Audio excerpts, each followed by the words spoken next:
नमस्कार।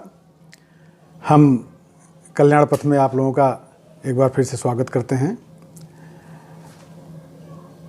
आज हम आप लोगों के समक्ष कर्मों का लेखा जोखा इस विषय पर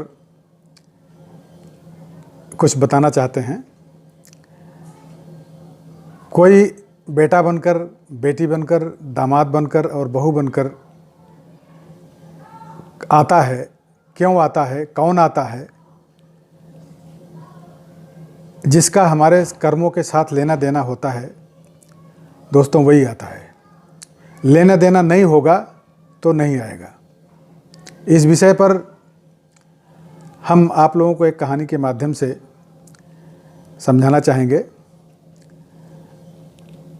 इसके पहले कि हम कहानी शुरू करें, आप लोगों से अनुरोध है कि जो लोग हमारे इस चैनल पर नए नए आए हैं, पहली बार देख रहे हैं वीडियो, वे कृपया वीडियो को, चैनल को सब्सक्राइब कर दें और वीडियो देखने के बाद अच्छा लगे तो लाइक भी करें और अपने दोस्तों को शेयर भी करें।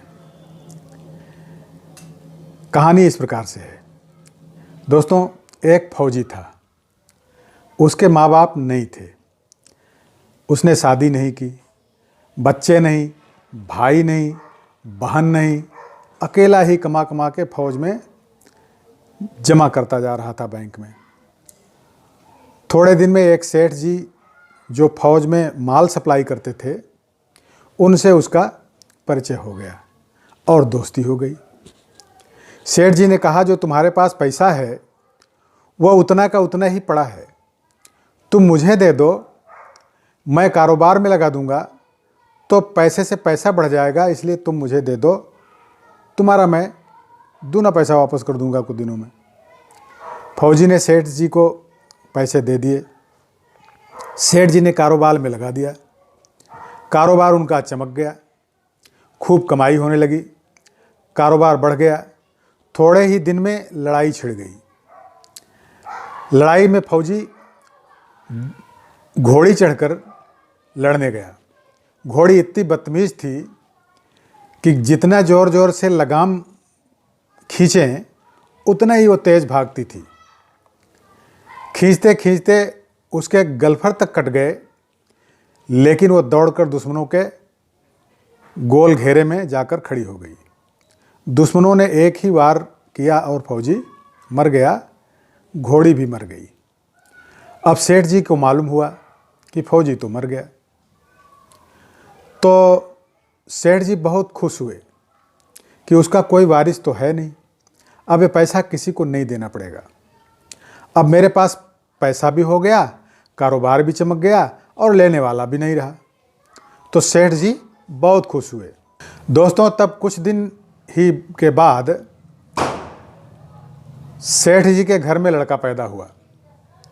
अब सेठ जी और खुश हुए कि भगवान की बड़ी दया है, खूब पैसा भी हो गया, कारोबार भी हो गया, लड़का भी हो गया, लेने वाला भी मर गया। सेठ जी बहुत खुश हुए। वो लड़का होशियार था, पढ़ने में समझदार था। सेठ जी ने उसे पढ़ाया लिखाया। जब वह पढ़ लिख कर बड़ा हो गया तो सोचा कि अब एक कारोबार संभाल लेगा, चलो अब इसकी शादी कर दें। शादी करते ही घर में बहुरानी आ गई। अब उसने सोचा कि चलो बच्चे की शादी हो गई, अब कारोबार संभालेगा, लेकिन कुछ दिन में बच्चे की तबीयत खराब हो गई। अब सेठ जी डॉक्टर के पास, हकीम के पास, वैद्य के पास दौड़ लगा रहे हैं। वैद्य जी जो भी दवा खिला रहे हैं वह दवा असर नहीं कर रही, बीमारी बढ़ती ही जा रही, पैसा बर्बाद हो रहा है और बीमारी बढ़ती जा रही है, रोग कट नहीं रहा, पैसा खूब लग रहा है। अंत में डॉक्टर ने कह दिया कि मर्ज लाइलाज हो गया है, इसको अब असाध्य रोग हो गया है, ये बच्चा 2 दिन में मर जाएगा। डॉक्टरों के जवाब देने पर सेठ जी निराश होकर बच्चे को लेकर रोते हुए रास्ते में जा रहे थे कि एक आदमी मिला। कहा, अरे सेठ जी क्या हुआ, बहुत दुखी लग रहे हो। सेठ जी ने कहा, ये बच्चा जवान था, हमने सोचा बुढ़ापे में मदद करेगा, अब ये बीमार हो गया। बीमार होते ही हमने इसके इलाज के लिए खूब पैसा खर्च किया, जिसने जितना मांगा उतना दिया, लेकिन आज डॉक्टरों ने जवाब दे दिया अब ये बचेगा नहीं, असाध्य रोग हो गया है, लाइलाज मर्ज है, अब ले जाओ घर में, 2 दिन में मर जाएगा, ऐसा डॉक्टरों ने कहा। आदमी ने कहा, अरे सेठ जी तुम क्यों दिल छोटा कर रहे हो? मेरे पड़ोस में वैद्य जी दवा देते हैं, 2 आने की पुड़िया खाकर मुर्दा भी उठकर खड़ा हो जाता है। जल्दी से तुम वैद्य जी की दवा ले आओ और इसको खिला दो। सेठ जी दौड़ कर गए, 2 आने की पुड़िया ले आए और पैसा दे दिया। दवाई की पुड़िया बच्चे को खिलाई, बच्चा पुड़िया खाते ही मर गया। अब सेठ जी रो रहे हैं, सेठानी भी रो रही, अब घर में बहुरानी और पूरा गांव भी रो रहा। गांव में शोर मच गया कि बहुरानी की कमर जवानी में ही टूट गई, सब लोग रो रहे हैं। तब तक एक महात्मा जी आ गए। उन्होंने कहा, भाई ये रोना धोना क्यों? लोग बोले, इस सेठ जी का एक ही लड़का, जवान लड़का था, वो भी मर गया, इसलिए सब लोग रो रहे हैं, सब दुखी हो रहे हैं। महात्मा बोले, सेठ जी रोना क्यों? सेठ, महाराज जिसका जवान बेटा मर जाए वो रोएगा नहीं तो और करेगा क्या? महात्मा, तो आपको क्यों रोना? सेठ, मेरा बेटा मरा तो मैं नहीं रोऊंगा तो कौन रोएगा? महात्मा, उस दिन तो आप बड़े खुश थे। सेठ, किस दिन? महात्मा, फौजी ने जिस दिन पैसा दिया था उस दिन। सेठ, हाँ, कारोबार के लिए पैसा मिला था तो खुशी तो थी। महात्मा, और उस दिन तो आपकी खुशी का ठिकाना ही नहीं था। सेठ, किस दिन? अरे जिस दिन फौजी मर गया, सोचा कि अब तो पैसा भी नहीं देना पड़ेगा, माल बहुत हो गया, कारोबार खूब चमक गया, अब देना भी नहीं पड़ेगा, बहुत खुश थे। सेठ, हाँ महाराज, खुश तो था। महात्मा, और उस दिन तो आपकी खुशी का ठिकाना ही न था, जब पता नहीं कितनी मिठाइयाँ बांटी गई। सेठ, किस दिन? महात्मा बोले, अरे जिस दिन लड़का पैदा हुआ था। सेठ, महाराज लड़का पैदा होता है तो सब खुश होते हैं, मैं भी हो गया, तो इसमें कौन सी नई बात है? महात्मा बोले, उस दिन तो खुशी से आपके पैर जमीन पर नहीं पड़ रहे थे। सेठ, किस दिन? महात्मा, अरे जिस दिन बेटा ब्याहने जा रहे थे।